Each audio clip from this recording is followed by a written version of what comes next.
love that you have such a unique background in that you come from more of an art and history, cultural background. That's awesome. So what were you doing before you enrolled in Flatiron School? Had you just come out of school? Did you actually get a job in that field? Like, what did it look like leading up to you deciding that you wanted to learn to code? Yeah, so I graduated from college in 2017, Okay. and having a degree in art in German definitely made it difficult to find full-time roles, especially I live in St. Louis, Missouri, so it's not um, the arts community is always growing, but at the time I felt like it was hard for me, like just starting out, to really find paid internships or paid roles like that. So Right. after college, I was doing an unpaid internship at the Contemporary Art Museum here in the education department, and I was actually doing landscaping with my sister. So for about two and a half years almost, I was doing landscaping like in the local area, cutting people's grass, doing like retaining walls, and just whatever odd jobs we had.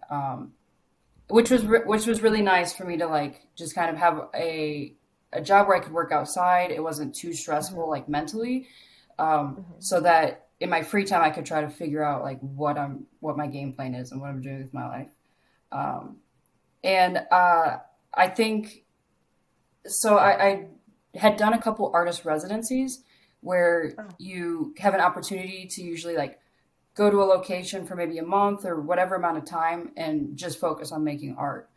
Um, and I did nice. an artist residency, and I think that helped me realize I didn't necessarily want to be a full time artist because Mm, I didn't like the pressure of like feeling like I had to always be creative and like always be on like creatively. So yeah. um, yeah, it definitely I didn't get a job in the arts or really know what I was going to do for a while after I graduated college.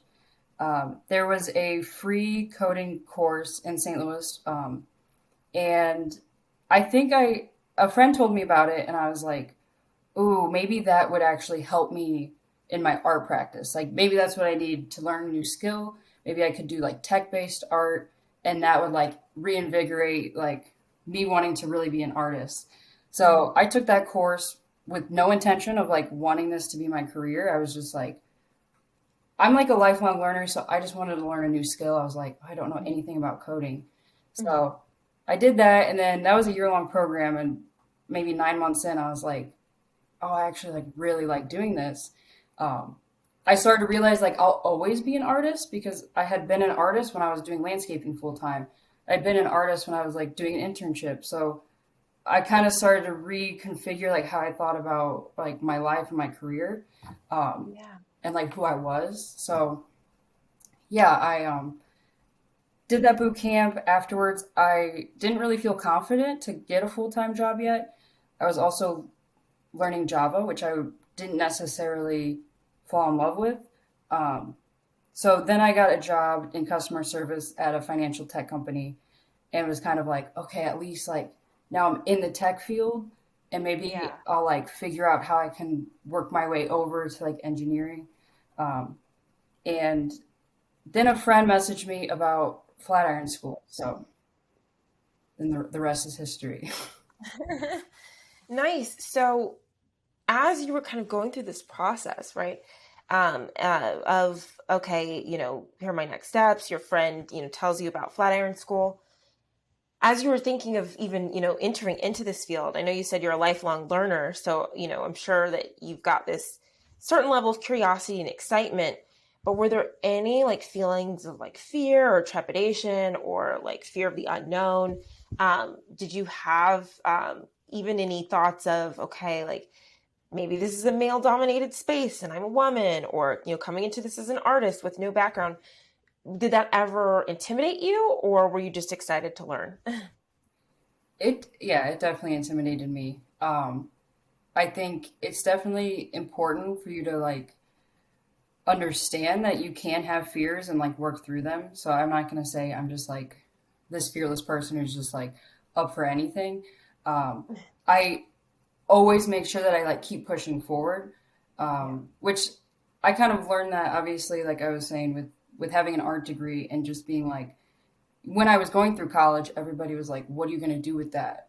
What are you going to do with that?" And I never really let. I mean, that was in the back of my head, but I never let the fear like stop me from doing it because I knew that's what I Mhm. loved.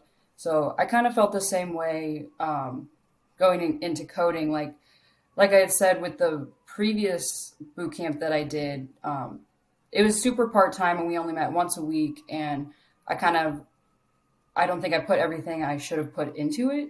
So it didn't really give me what I needed because I didn't give it what it needed.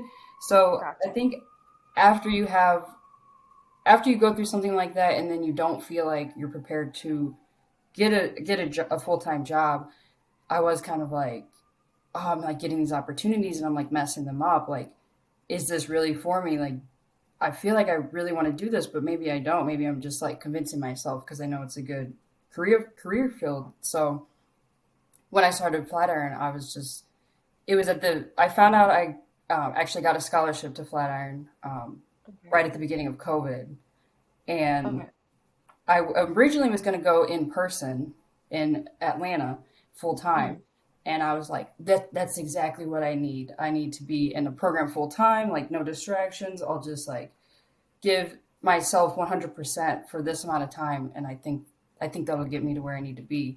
And then when I found out it wasn't full time, or that it wasn't in person, and then it was going to be online part time, it was again one of those things where I'm like, what if I'm like not with COVID and everything and like all these stressors, uh, and then I decided that I should keep my full time job while doing the part time boot camp. There were like so many feelings that I had about like, what if this doesn't work out again? What if Yeah. what if I'm wasting my time again? Like, what if I'm taking a spot Mhm. that somebody else could have and like thrive in? Um, Got yeah, so I definitely before I even started, I was putting so much pressure on myself of like, if you don't complete this boot camp and you don't feel like you know what you're doing after this, maybe it's not for you, which isn't true. You know, you can take as many right. tries as you need, but in my head, I was like, you just need to give up if this if this doesn't work. Um, yeah. Gotcha. Yeah, I mean, and that's normal, right? We all are going to have those fears and those thoughts. And, like you said, especially going through what you initially went through and having the experience that you had, I can definitely see how, self-doubt may creep in and like, okay, well, if I can't do this time, this is it. But yeah, that's, I think the beauty of things is that with boot camp courses and specifically with Flatiron School and what we have to offer today, which has been updated even since you were a student here, just being able to have the flexibility of courses. And now, as we move into the year 2022, some of our physical campuses are opening up again. So there's definitely a lot of options, but I'm glad that, through it all, you were able to make it through. Um, so it's really interesting that you actually took, another course. I want to dig a little bit into that. Um, so you take a boot camp course and then you decide to do Flatiron School. Um, was that like, you know, I know you've identified now that like, okay, you didn't give it all that it needed to have, or, and you didn't put into it. And so you didn't get out of it what you needed. But did that ever, cross your mind of like, maybe a boot camp isn't the right path, or what made you decide to still go the boot camp route? Um, I knew that I did not want to go back to university or community Yeah. college. Um, after when it took me 5 years to complete my undergrad degree because I kept changing my major and studied abroad and stuff, which was fine, but it was definitely kind of for me, I felt like that chapter was closed for me, and Right. I did learn so many other skills in my undergrad degree. So I was like, I know that right now I just need the technical skills. And then the other soft skills that are surrounded with like software engineering. So I knew that, I mean, just the prevalence of boot camps now is so great to me. I know a lot of people have, like, there's kind of debates of whether you need a CS degree or if boot camps are enough. And I think it really just depends on the person. Like I said, for me, I knew um, I didn't need all the other things that come with like a bachelor's degree. Um, so yeah, I knew that I wanted to do a boot camp again. Um, and I had kind of started researching because, like I said, the other boot camp, I learned Java and I didn't really learn like everything that I needed to know. And I kind of was studying on my own for the time in between, Okay. which is another option, just like self study. Um, but again, it's just hard to build. For me, it was hard to build a structure while I'm always like working full time, and then I'm Yeah. also an artist, and then the kind of self practice with coding started to be just kind of like an afterthought. Or what I noticed was I was just going through the same like beginning tutorials.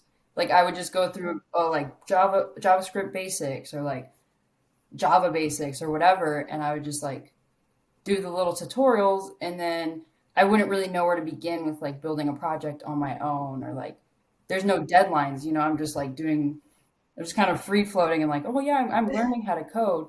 But um, it is a competitive field, and there are levels of like competency and portfolio that you need to have that I was feeling a little bit lost just on my own.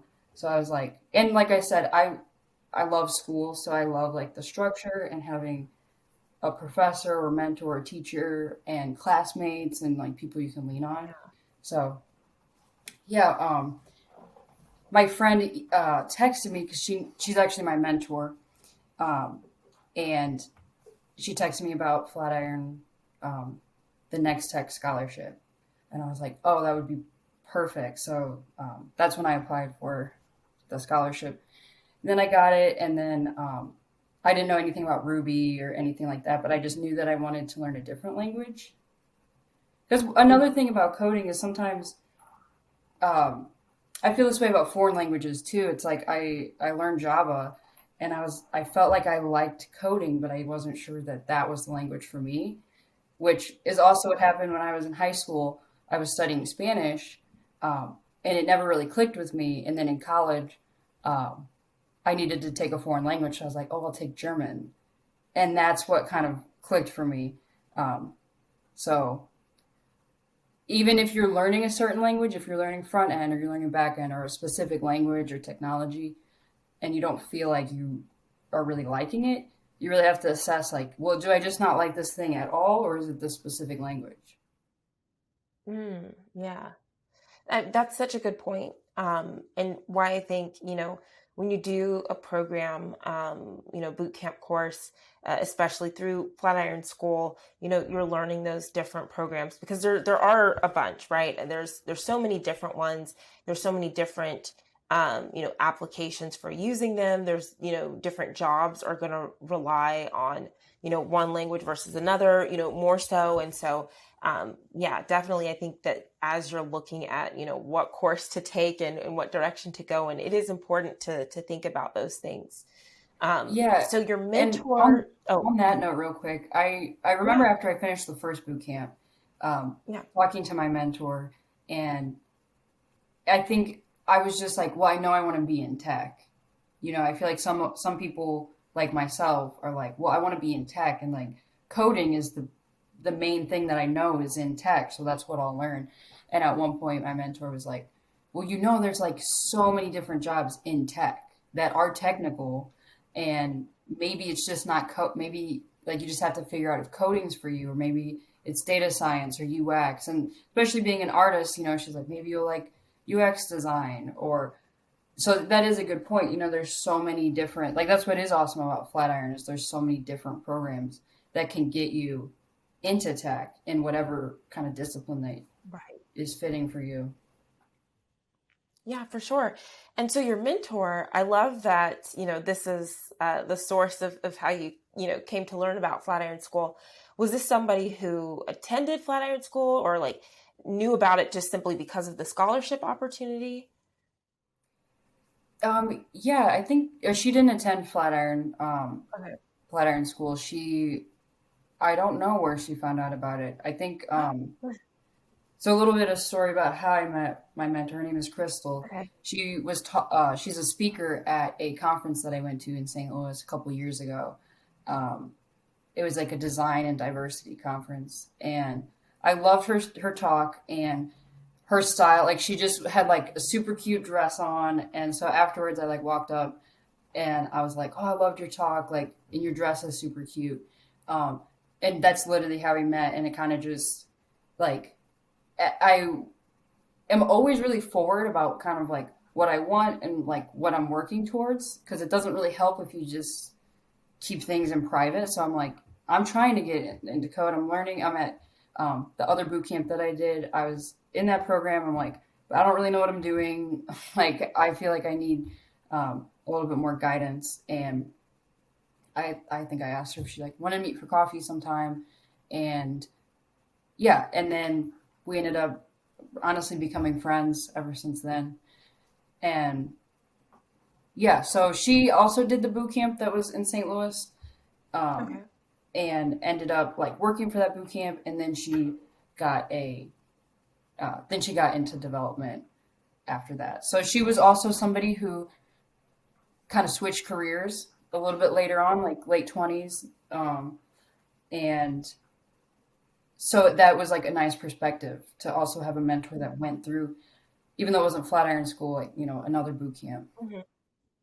Yeah. No, that's awesome. Sometimes that can be all the difference, right? Is being able to have an example or see somebody who's kind of going down that same path because all too often, we see or we hear people say, oh, it's probably too late for me, or Hmm. oh, I studied something else. I already have my bachelor's and whatever, whatever, whatever, or my master's even in blah, blah, blah. And, to make this switch now, I can't.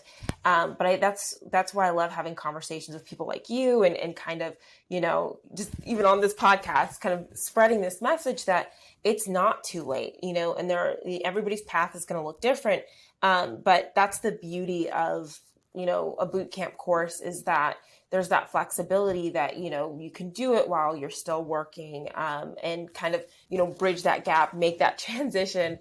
But yeah, that's awesome that you had that person that's, so close in your circle, as a mentor to be able to see that they were able to accomplish that. And then they were able to help you on that journey. So Yeah. that's awesome. And she's also a woman of color. So what you were asking earlier about just reservations about like being a woman and entering the field,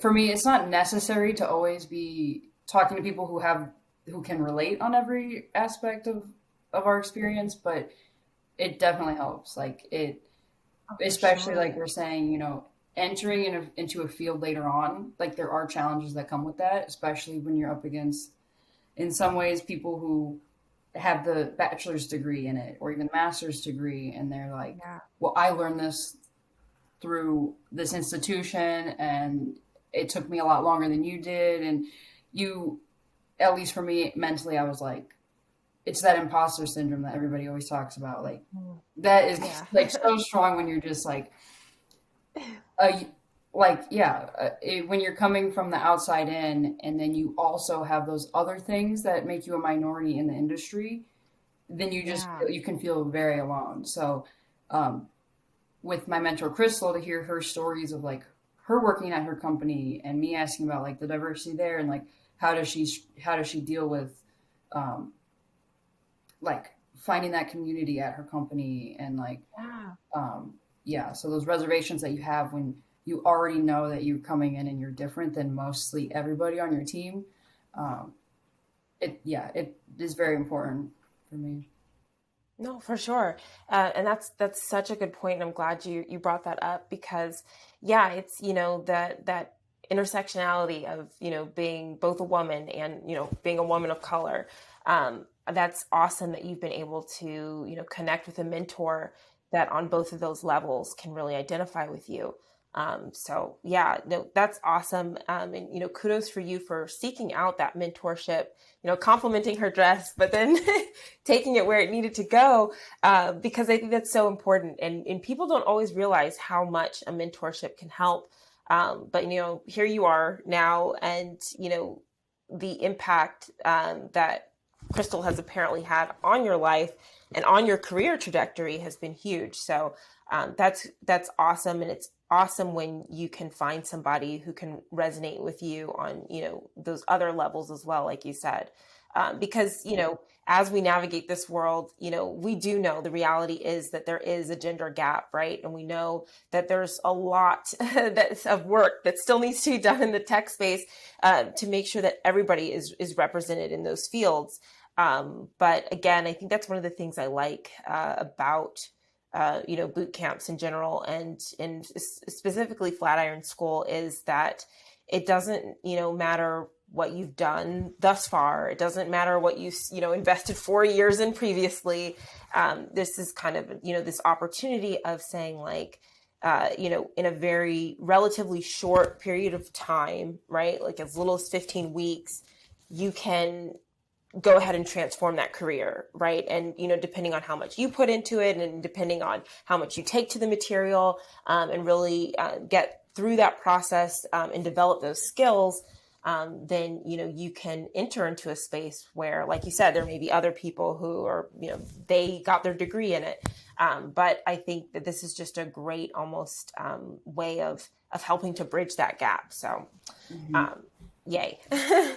glad to see it. Glad that both you and Crystal are in the space in making that difference. And, just as you look up to her and she's been your mentor, I'm sure in your future, there will be tons of people that are going to be looking up to you and, will be like, oh, Jessie, that artist who, Yeah. does this and that. It was also able to learn to code. And that's an important story to tell for sure.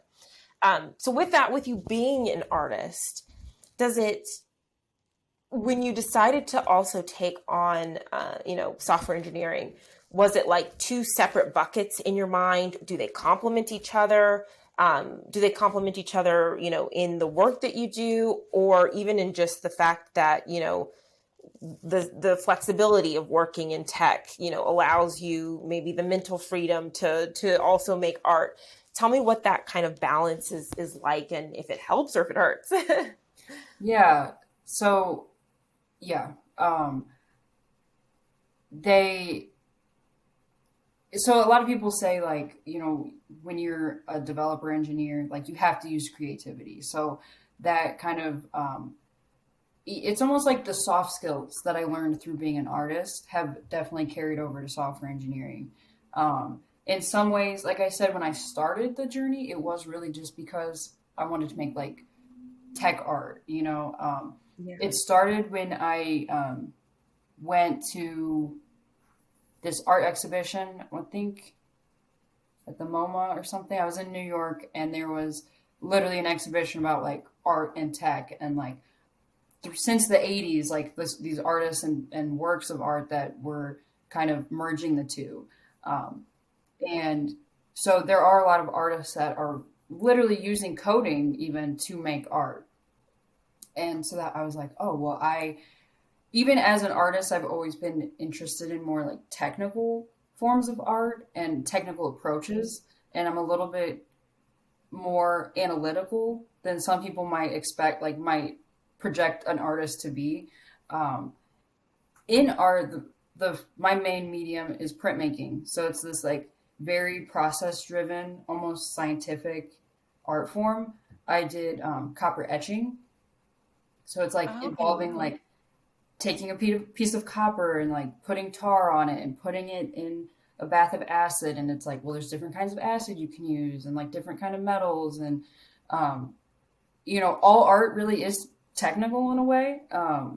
And so I always kind of leaned into like the process and like that part of art. And then when I would be making printmaking, like the concepts that my art is about is it's almost about printmaking. So it's like I'm really using the history of printmaking and like the technical aspects of it. And with things like that, you have to learn the tradition and you have to learn the process. And then you also have to learn how you want to deviate from that and how you want to like break tradition and what it means for your art when you are breaking tradition. So I Right. think, and I've always been like a math lover and like, um, yeah. So I think that it is a little bit more. It's like very natural for me to be interested in coding, um, but it definitely like they do complement each other. And like you were saying, I think like there's just a lot of pressure of being an artist. Like I'm not really a businesswoman. I tell my friends and they get mad when I say that because they're like, yeah, like you know, anybody can be a business person. Like, but Yeah. I don't like to put a price a lot of times on my art, and I don't like the stress of feeling. I don't really like doing commissions. I don't Right. like forcing myself to be like, okay, this is your job, so you have to do it. For me, Hmm.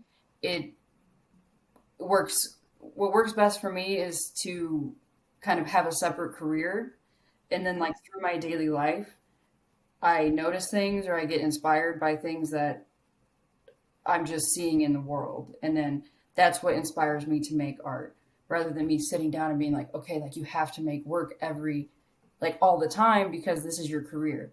Um, Right. so I think, and you know, especially when you're a young artist, you kind of grapple with this issue of people minimizing your art and calling it just a hobby and things like that. So I went through this phase where I'm like, no, like this is not a hobby. This is who I am. Um, and now in my mind, like, even though it's not a hobby, I feel like it is kind of a second career and it is who I am. I don't have to have it be my main source of income. Um, so focusing on software engineering, obviously, you know, a lot of people know it's a very lucrative skill to know and opens a lot of like future career opportunities and you usually make a good salary. So whenever I do think like, oh, I want to like try this new process or I need more materials or whatever it is, I don't have to like have the financial stress is a big thing for me. Um, Yeah. yeah. And that makes sense. Just a fun fact about myself is I've dabbled in the world of art as well, and I used to do a lot of freelance graphic design, but back in my college years, I distinctly remember there was a time where I was kind of focused in or zeroed in on doing things with like music artists and doing their album art. And as much as that was a lot of fun, it very quickly, opened my eyes to the fact of like doing things with a deadline and doing things with, a certain, budget in mind and all of these things can really change just the pure joy of doing art in the way that you would do it if have some of those constraints removed. And so I completely understand what you're saying. And I think that it can be such a good balance when you can find, a career path where you feel secure and that can allow you to use the creativity in your brain, but in a different way from when you say, okay, I want to sit down and I want to really, create something beautiful, and do, your printmaking, or if somebody's into painting or whatever that medium may be. I think that it's something that can really just complement each other well. We had another guest that was talking about how she was very musically inclined and she saw some parallels there as well. And I just find it interesting because I think, a lot of people think of coding or just careers in tech in general is maybe boring, or oh, you're sitting at a desk, you're at a computer, which, yeah, you may be at a desk, you may be at a computer, but there also is a problem solving element, or there's this creativity and this constant learning that goes with it that I think is enough to keep people who are artistically inclined intrigued, right? But then at the same time, it is different from sitting down and painting on a canvas or doing printmaking. So in a way that they can really complement each other, and in a really good way, which I just think is wonderful, right? Like in life, we're all seeking balance, right? Just to find that balance. So that's awesome, and I know even since you and I have connected with you being an alum, I know you've had like an art show and things like that. So even with the nature of working in tech, I know you were specifically a freelancer at that time, but being able to kind of, do your work, remotely and things like that. Is that something else that also kind of maybe complements that artistic lifestyle? Yeah, and the whole idea of like the starving artist and some people feeling like they make their best work when they're like almost struggling in a way Right. is not me at all. Like if I'm worried about like where my next paycheck's coming from, Right. like I need like that, and it's something that you just kind of realize at a certain point, like Yeah. what how you actually work best. And for me, I don't work best under pressure like that. Yeah. Like I I don't work agree. best, I yeah. agree. Like I don't, and it's not that I don't have like that drive. It's just my brain. If I feel like certain areas of my life are threatened, if it's like you don't have your bills paid or your shelter or I have to have comfort. Like I have to have all my basic needs met and feel really comfortable. And then I'm like, okay, now my mind can be opened up to dabbling in art, like Yes. because it's like you might try. I just like exploration, so it's like I want to try a piece, and maybe I don't like how it looks, but it doesn't matter because like I don't have to show anybody because I don't have to sell it because I don't have to make money from it. Right. Um, Right. and like that helps me grow the most. Um, and yeah, so for me, I have to like kind of build up that like tension. So it's like when I was working remotely when I did the customer service job, and yeah, I mean, like you're describing, like sometimes a 40-hour week job if you're working full time can feel like a lot, and so there would be times when I'm like need to be working, but my brain is just thinking like, oh, I want to make this. Like, I wish I had Yeah. that freedom to like Hmm. schedule my day. Um, but the nature of customer service a lot of times is like it's a very regimented schedule. So I kind of realized like, well, that's specifically what doesn't work for me. Like, I just need a little bit more flexibility Okay. in my day so I have that time to like daydream or even like write notes down about like what art I want to make. Yeah. And then like Yeah. yeah, can like structure my day how I want. So that's why I was like, when I finished Flatiron, I had started getting a couple freelance clients actually while I was still in Flatiron and still working. And it got to a point somebody asked me to work on a website, and I was going to have to say no because I was working full time. And I was just like, I really can't say no to this development job when I'm doing customer service that has not like that I don't even want to do in the first place. Yeah. So that's the moment I put my 2 weeks in, and I was like, okay, this summer I can build a portfolio. I can build my schedule however I want. Because it was challenging working full time and doing Flatiron boot camp, even though it's part time. Right. It's like definitely it's not easy. It's Right. not meant to be. I mean, it doesn't have to be easy for you to do it, but it wasn't Right. Right. easy. Yes. And so I did start to feel a little bit like, oh, I haven't really been making anything, because my free time was a lot of times consumed with like learning, which is what I wanted to do. I feel like I always think of life as like seasons. So like that was the season of me like building these skills that I need for like my next season. And now my next season will be coding full time. And then my free time, I can be an artist 100%. So yeah, over the summer when I was freelancing, I was able to split up my time a little bit between coding jobs and art jobs, and was able to travel and things like that. So, and build my portfolio, which was really nice. That's awesome. And I love what you said about just even being able to carve out time to daydream. I think that's so important and probably resonates with a lot of people who have those artistic tendencies because it can feel very entrapping when you have a job. I've been in this position before as well where you're in a place of, a very regimented schedule and you almost can't afford to let your mind wander off. You're like, no, come back, stop thinking about that thing you want to create, no, focus on the task. And so that can be very frustrating, right? But when you are able to, kind of create a schedule that works for you and works for your brain, that can be really invaluable because it's those in between moments or those moments where you can set aside to say, okay, let me actually think this through. Okay, this is the next kind of project I want to work on. And, when you're looking at the balance of your life overall, those things are super, super important. So yeah, so that's awesome. Um, as you look at, all that you've gone through and kind of your journey, what advice do you have for maybe that person who's listening, who's, just considering a career in tech, but they're not sure? What would you say to them about like making the decision to go for it or to not go for it? Um, so I saw this quote, I think earlier this year. I actually made an art piece also earlier this year that included the quote.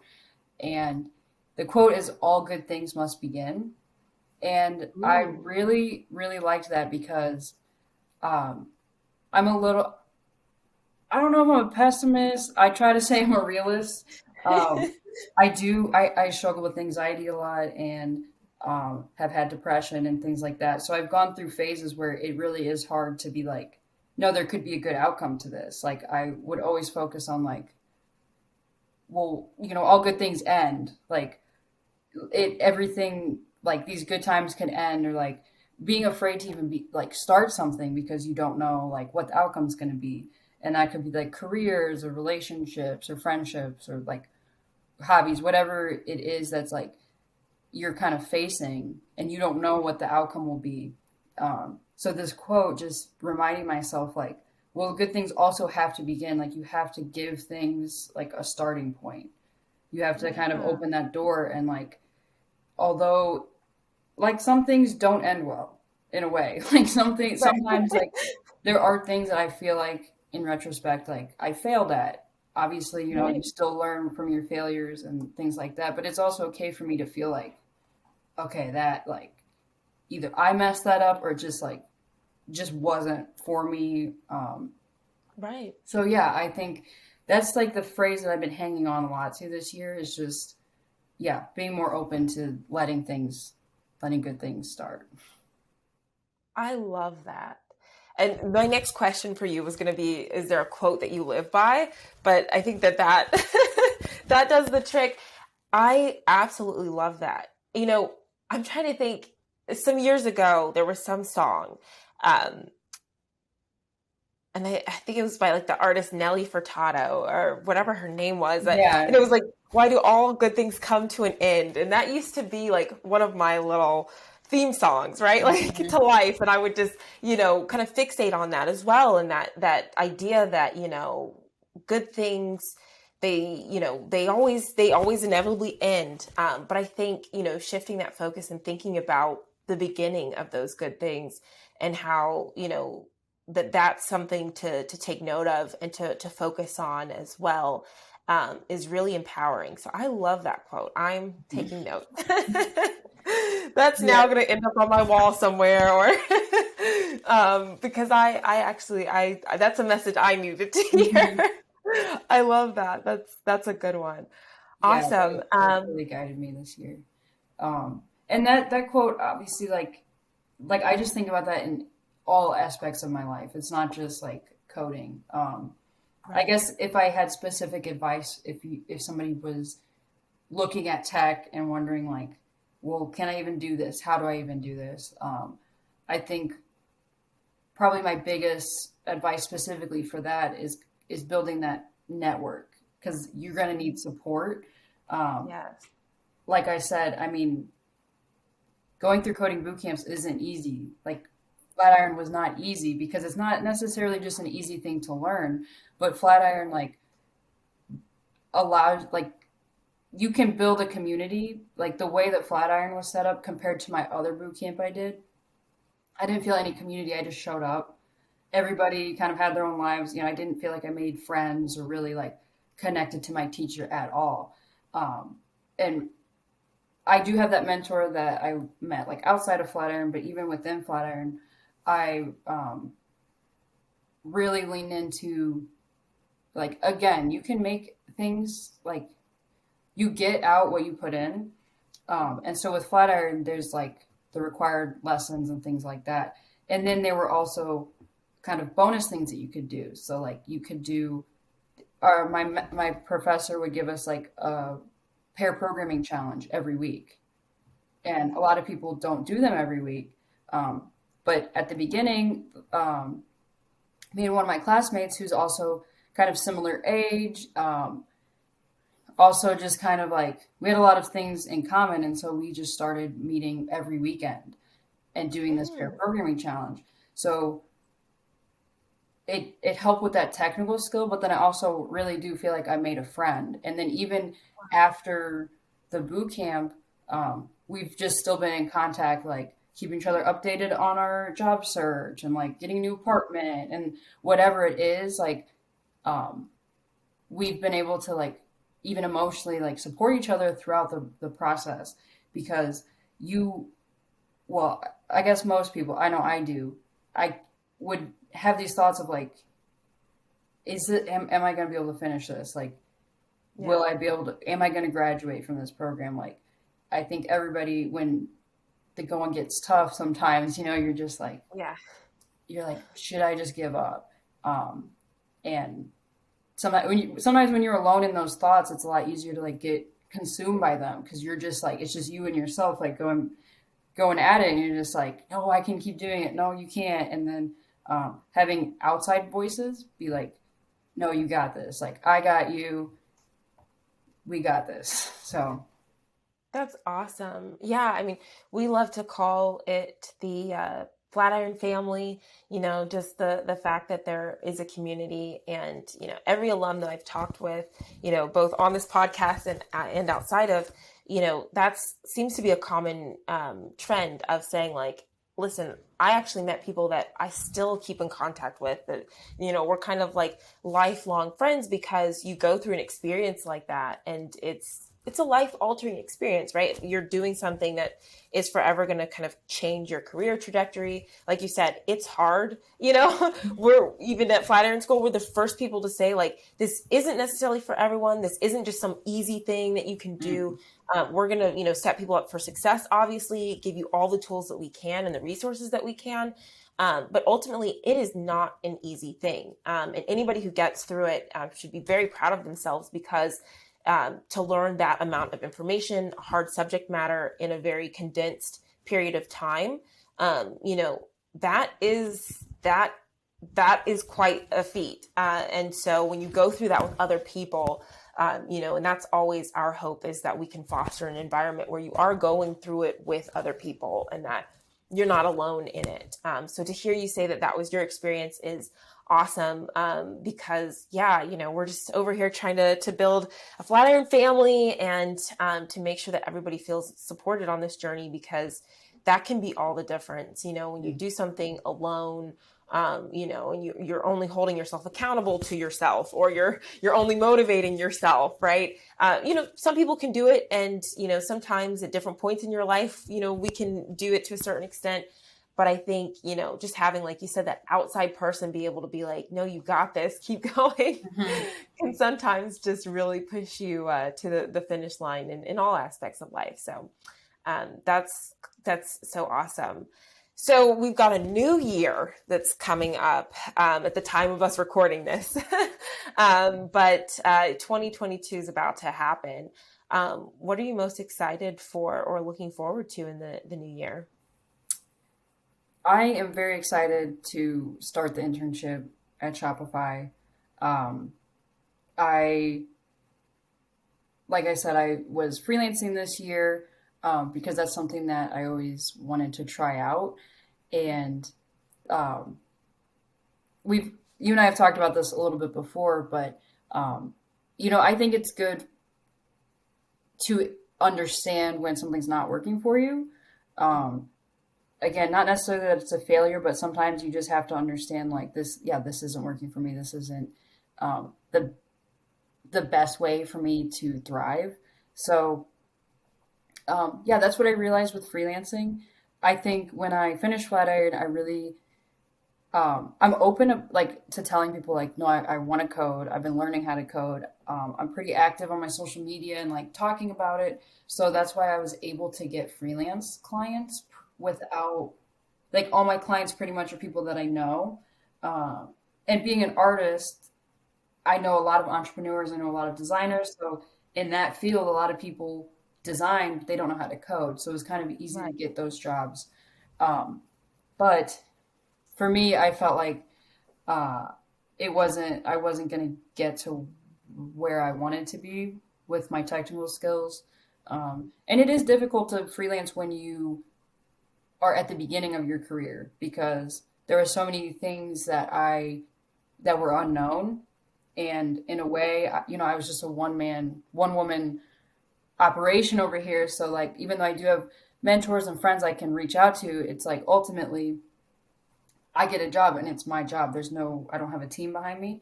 Um, and so, yeah, I think maybe a couple months ago, I started just casually looking at jobs and seeing if there was something like I'm very picky. If I'm going to work for a corporation, Mhm. I'm very picky about their like ethics and morals and just like Right. kind of product they are building.